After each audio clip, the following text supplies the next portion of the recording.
Eu lutei para vir conhecer, não sei se por orgulho, não sei o que, por medo, não sei. Eu acho que eu devia ter vindo antes da cirurgia, inclusive. Porque a hora que você descobre que você está com câncer, o que acontece? O pessoal distancia de você. Amigos, conta no dedo. O que tem é Deus e sua família. E o rosa? Então eu falo: "Obrigada, meu Deus". Então, se ele tá me dando, né, sopro de vida, eu tenho que fazer a minha parte também, e a minha parte é essa.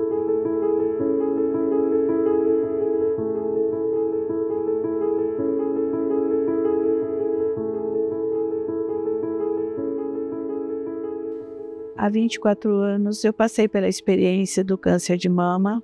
Minha formação profissional é médica, mas eu passei por todas as fases como qualquer outra mulher. Não era pelo fato de ser da área de saúde, talvez isso me desse mais medo ainda. Tinha 2 filhos adolescentes e acabei, durante esse processo que eu fiquei afastada em tratamento, nós começamos a idealizar o grupo Rosa e Amor, porque nós éramos encaminhados só para fisioterapia, quimioterapia e rádio, e sentimos a necessidade de haver apoio em outras áreas. A gente precisaria de apoio psicológico, apoio nutricional, nossos direitos. Então foram várias profissões que vieram já iniciar o grupo Rosa e Amor. Então, na época, era até uma época de Natal, que eu conheci essas mulheres fazendo fisioterapia, que nós nos unimos muito, e isso é muito importante para o grupo, o contato com seus pares, porque é aí que se pode falar, que se pode conversar, se abrir, porque uma entende a outra, né? É o processo dos grupos, né?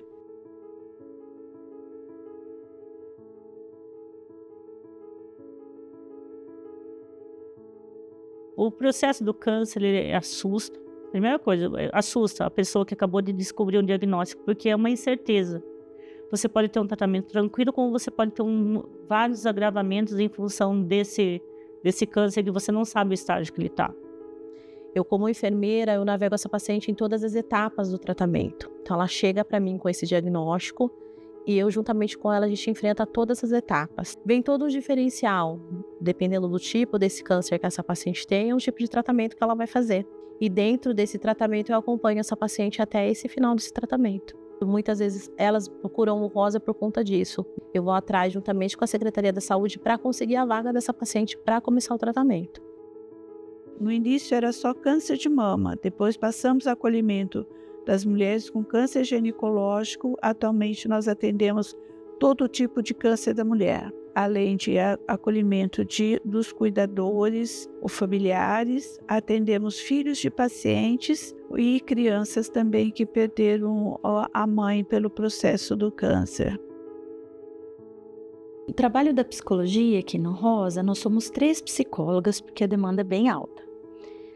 E elas chegam aqui na casa e são acolhidas pela psicologia de uma forma informal, não terapêutica, para acontecer o acolhimento, onde ela possa colocar as questões pessoais dela, individuais. E é importante que, apesar do grupo, né, nós temos várias atividades em grupo, mas que ela entenda que aqui ela é única. Né? Ela não é um câncer, ela está e ela pode ser vista como uma pessoa única, individualizada, para falar do seu momento, das suas dores, daquilo que é importante para ela. Essa parte emocional, social é muito forte daqui. Então a gente tem que tratar a doença com o médico, com os medicamentos, tudo. Mas aqui tem um outro lado que é para te fortalecer, para você enfrentar essas terapias que eu não conhecia até então. Então eu não acreditava nesse tipo dessas terapias integrativas. E hoje eu vejo o quão bem faz para mim. Quando elas chegam aqui, elas chegam muito debilitadas, principalmente emocionalmente, né?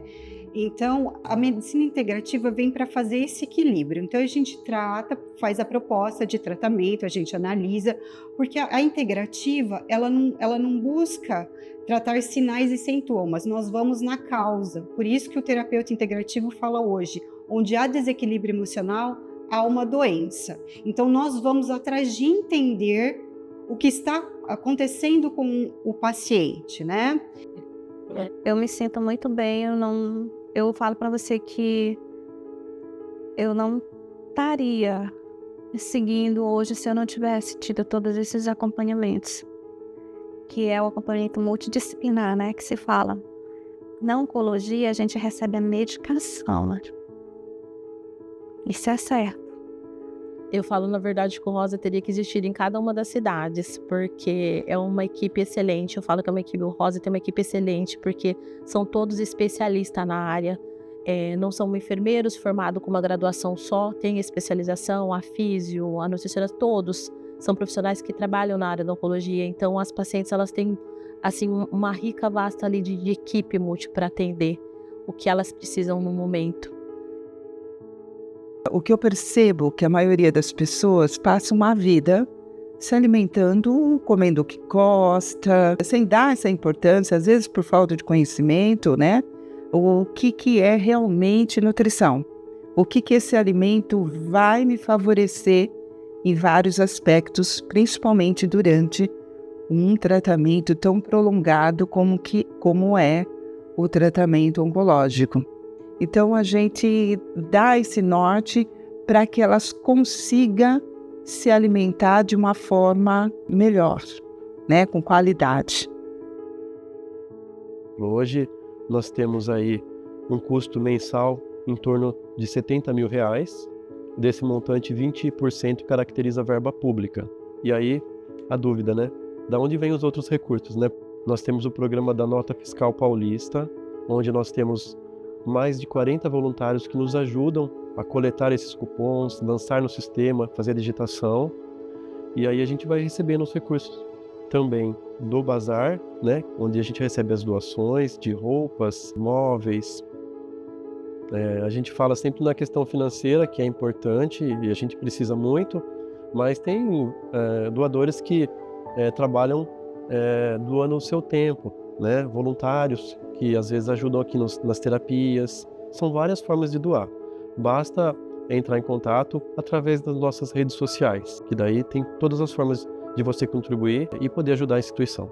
O voluntariado, ele é algo que quando você é pau para toda obra, né? Você vai aprendendo muito mais do que o que você vai dando. Então, eu sou uma defensora do voluntariado. Não importa se você tem 10 minutos, 5 minutos, um dia, mas um pouco que você dá é muito mais do que você recebe. Porque é muito importante. Além do sistema de saúde ser adequado, tem uma parte que depende de nós procurarmos o serviço. Então existe muito tabu. Quem procura acha, e a gente fala quem procura cura. Eu falo que trabalhar no Rosa é um presente que a vida me deu, porque na verdade a gente faz uma troca.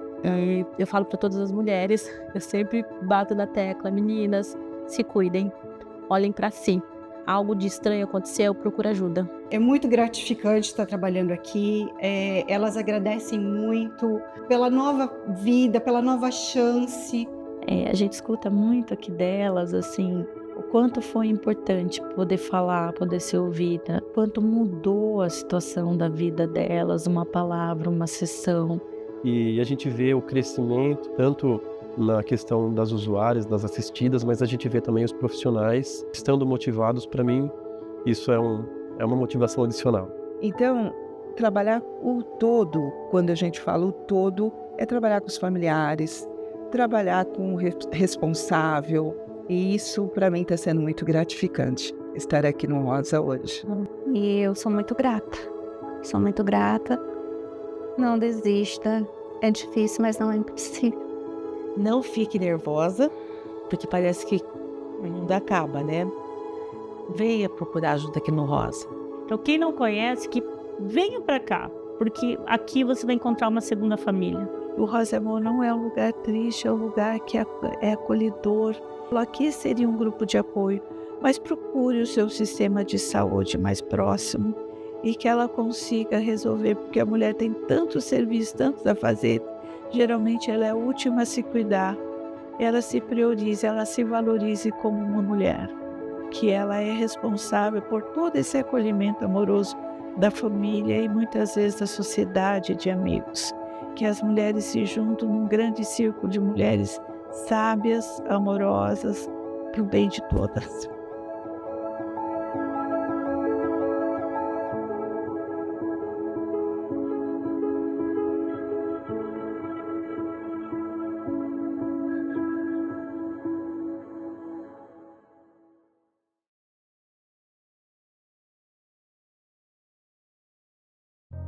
Eu fazia visita de porta em porta e a senhora que atendia, ela abria a porta, mas ela ficava escondida atrás da porta. Eu não sei se ela tinha medo ou tinha vergonha, né? Então, quando eu me elegi prefeito, eu falei, nós precisamos tirar essas mulheres de casa, né? Elas fazem alguma coisa fora de casa, né? E elas não tinham espaço. E a própria cultura italiana, ela é machista e ela subordinava muito as mulheres, né, aos valores daquele tempo da sociedade. Então nós tínhamos que criar espaços para que as mulheres pudessem ter uma participação, uma atuação, lazer, uma recreação, uma socialização. Em 1971, estava na prefeitura há um ano já, né? E, então nós tivemos a ideia de fundar o Clube de Mães.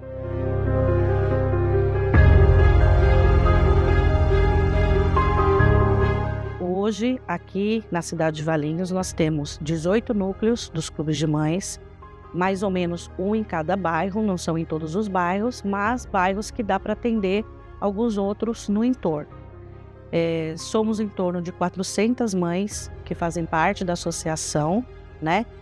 E os encontros, a gente fala que a nossa raiz, o nosso começo de tudo existe, que são os encontros nos bairros. Semanalmente, as mães se encontram e ali sim, elas aprendem, elas interagem, elas se capacitam, elas ensinam, elas fazem a terapia em grupo, a socialização umas com as outras, dentro de todo o respeito, da amizade que elas têm umas com as outras.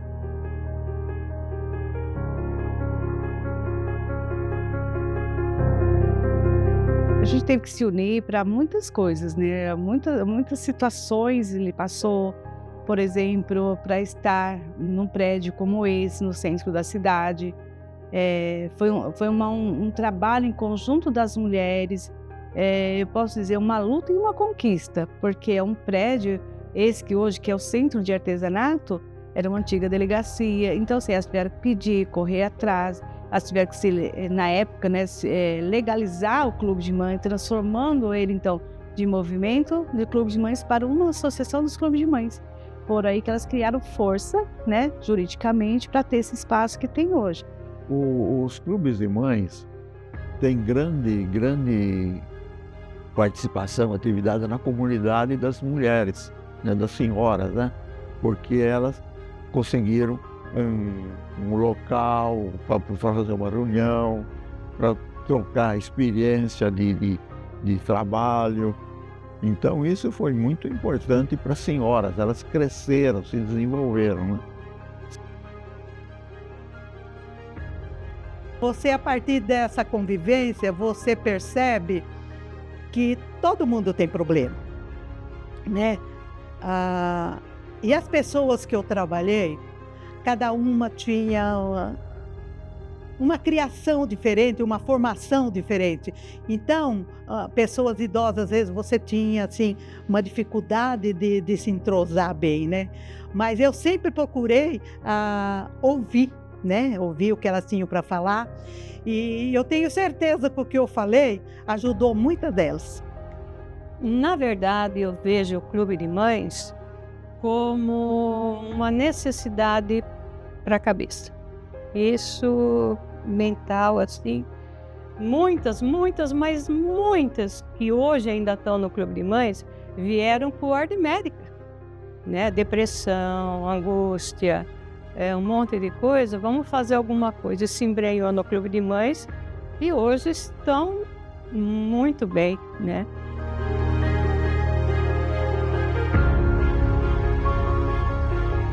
É uma segunda família, é uma segunda casa, é uma oportunidade de ter essas amizades, que os encontros é muito importante. E temos também o outro lado, que é o lado da geração de renda, é o lado onde elas aprendem a fazer um artesanato, porque assim, elas não param. Tudo que vem chegando de novidade, de cores, elas não têm medo de misturar as cores, os pontos, então elas criam. Então a gente fala que chegando aqui na nossa loja, você nunca vai achar 2 produtos iguais, exclusivos, são peças únicas. Tá a emoção, tá o sentimento que ela tem no momento que ela faz aquele produto. Então quando um visitante, quando um turista chega na nossa loja e compra o produto delas, para elas às vezes não é o valor que está agregado na peça, mas o sentimento de quando ela fez e alguém gostou do produto dela. Então a geração de renda começa meio que por aí. Então é lógico que depois muitas a gente sabe que formou seus filhos, que complementa a renda familiar dentro de casa, que elas têm vontade de comer algo diferente, elas têm a geração dela de renda que ela pode comer, que ela pode comprar um vestido. Então isso é muito importante para as nossas mães. Muitas coisas aqui, muitos materiais de artesanato vão para outros lugares, Estados Unidos, vão para a Alemanha, vão para o Chile, Argentina, Paraguai, enfim. Para muitos mesmo, o pessoal leva até para o Japão, as pessoas mandam, que estão aqui, vão para lá e levam, ou agora, graças a Deus, estão de visita, veio até aqui para adquirir o trabalho das nossas mães, das nossas mulheres, para levar para outros países.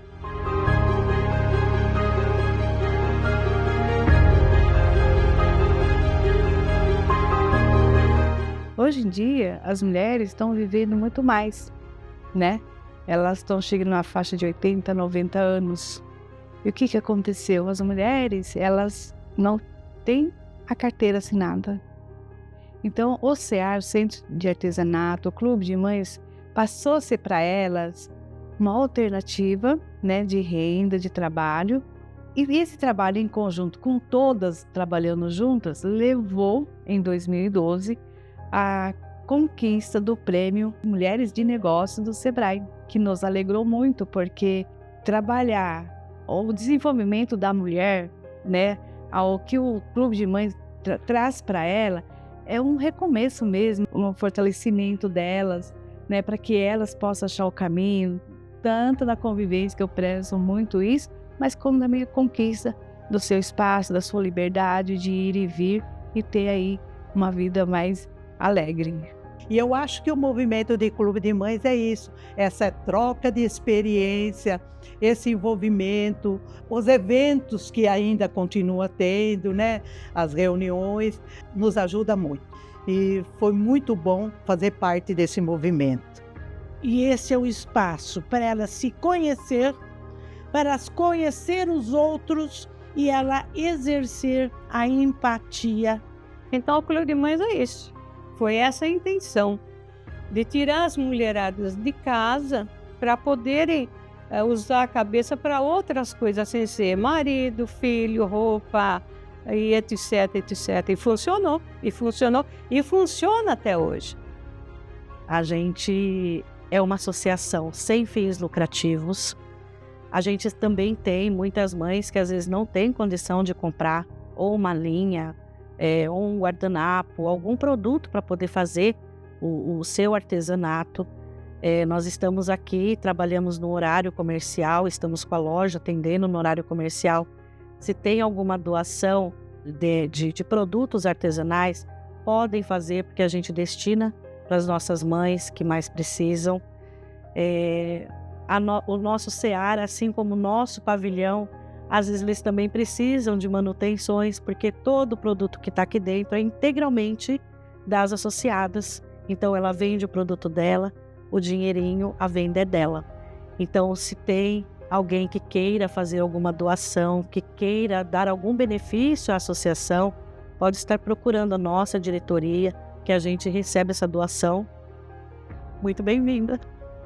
A mulher valiense, ela pode estar procurando o CEAR, o Centro de Artesanato, para saber qual é o núcleo mais próximo à sua casa, ou ela pode também ficar aqui participando um dia, uma tarde, algumas horas, junto com as outras nossas mães, procurando entender como funciona, participando dos eventos. Sempre vai ter um espaço para que elas, as nossas mulheres valiosas, estejam com a gente. E isso fortalece as nossas mulheres, né? É isso que eu sempre prezo, uma mulher fortalecendo outra mulher.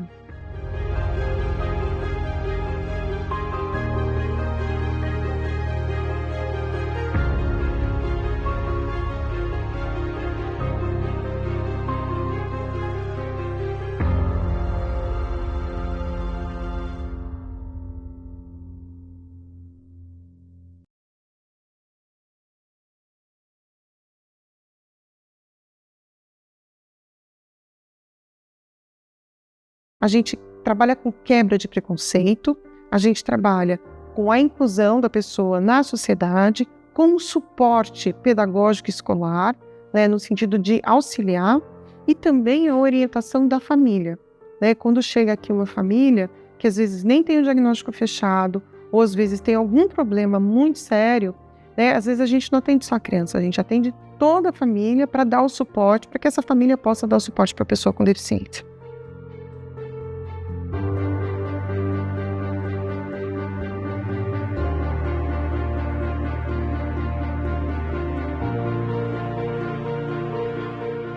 A CESA tem 22 anos de fundação. A CESA Capoava, ela fica na Fazenda Capoava, aqui próximo ao CLT, em Valinhos. A gente tem a honra de ficar do lado da casa do Flávio de Carvalho, que é a primeira casa modernista do país. O casarão não está ainda em condições de visitação, mas quem sabe um dia a gente ainda possa aproveitar ainda mais desse presente que a gente tem aqui no jardim, né, no nosso quintal, e utilizar esse recurso patrimônio histórico em prol até do próprio atendimento das nossas crianças.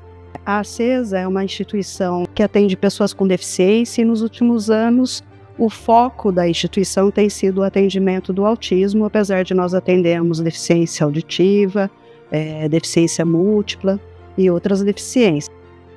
Essas famílias, quando chegam, então elas passam pelo serviço social, pela parte médica, pela equipe. A gente faz uma avaliação para saber se é ou não aquele diagnóstico, o perfil do nosso atendido, né?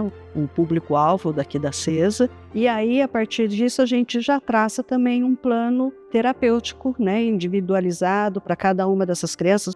E aí, a coordenação, ela faz a ponte, né? Entre a própria equipe, a família e mesmo a parte gestora. Que a gente, quando tem uma boa equipe, a gente consegue fazer um trabalho bem satisfatório junto com o apoio de todas as famílias. Acho que a maior importância é, de fato, a inclusão, né? A inclusão acontecer da forma como ela tem que acontecer. Então, quando a gente vai até a escola, a gente dá meios, a gente dá ferramentas para que essa escola consiga trabalhar com essa criança, com esse aluno, né? Porque aí eles conseguem nortear melhor o trabalho. Isso reverbera, claro, na família, nos nossos atendimentos. Então aqui a gente vai criando métodos, estratégias, a gente vai olhando essa criança, entendendo como essa criança funciona, a gente leva até a escola e essa inclusão acontece de uma forma, assim, perfeita, né?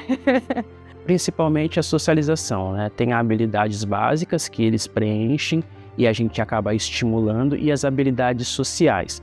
As habilidades sociais vão desenvolver e aguçar com que eles consigam fazer uma interação social melhor também e ser inclusos na sociedade. E pela área esportiva, pela área do lazer, fica muito mais fácil. Por isso que a fisioterapia trabalha na estimulação desses quesitos psicomotores. O serviço social, ele tem um olhar para a família. Então a gente compõe a criança, para além do espectro, né, para além da deficiência que ela tem um núcleo familiar, as questões familiares, os acessos ou não. Então o serviço social, né, a assistente social olha para isso e aí a gente vem como complemento, né? Não adianta você só atender a criança, sendo que você não tem o contexto, não sabe como vive, o que consegue acessar ou não, né? E o serviço social está aqui para trazer essa realidade da família para os terapeutas. Para Gabriel mesmo é sua própria casa. Ele ama esta instituição, ama ficar aqui dentro dela.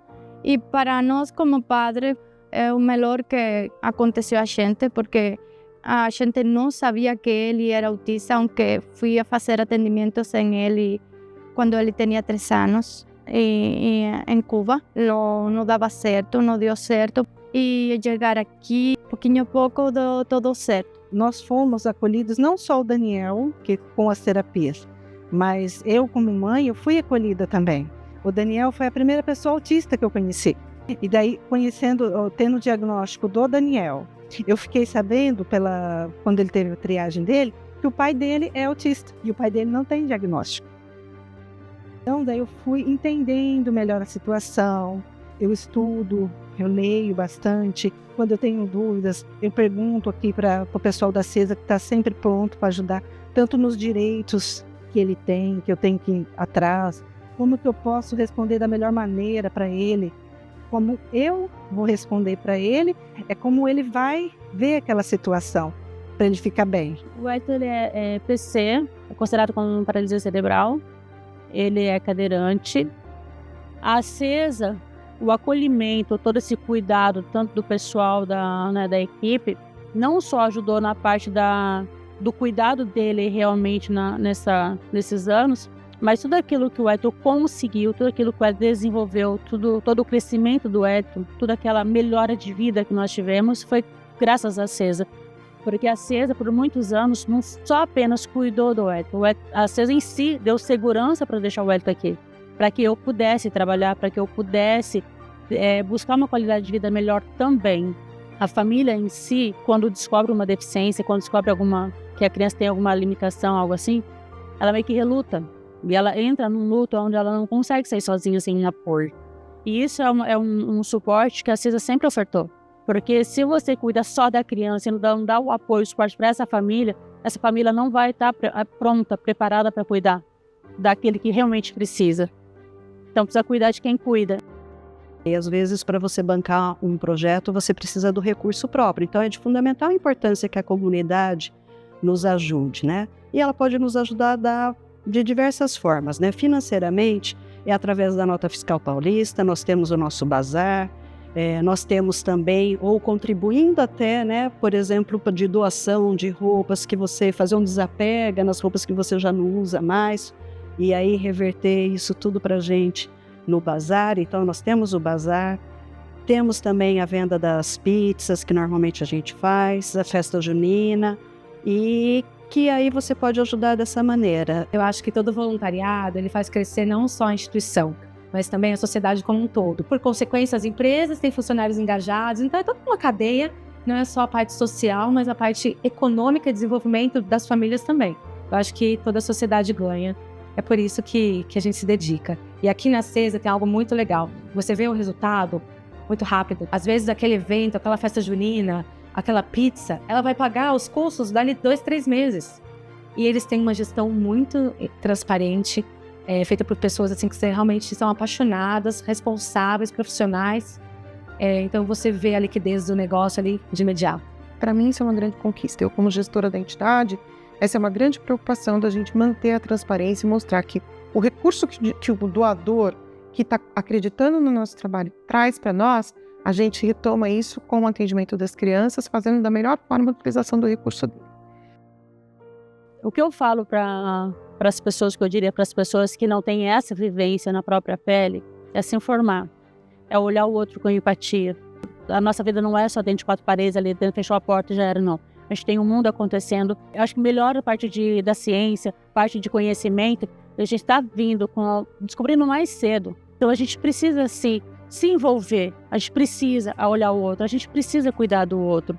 A gente não é um indivíduo isolado, a gente vive em comunidade, a gente precisa olhar ao redor. Essa semana mesmo eu passei por uma situação assim, que uma pessoa, a mãe entrou com a criança com dificuldade dentro da escola e uma mãe julgou aquela mãe. Daí eu me senti no lugar daquela mãe, porque era essa situação que eu vivia quando eu levava meu filho na escola também.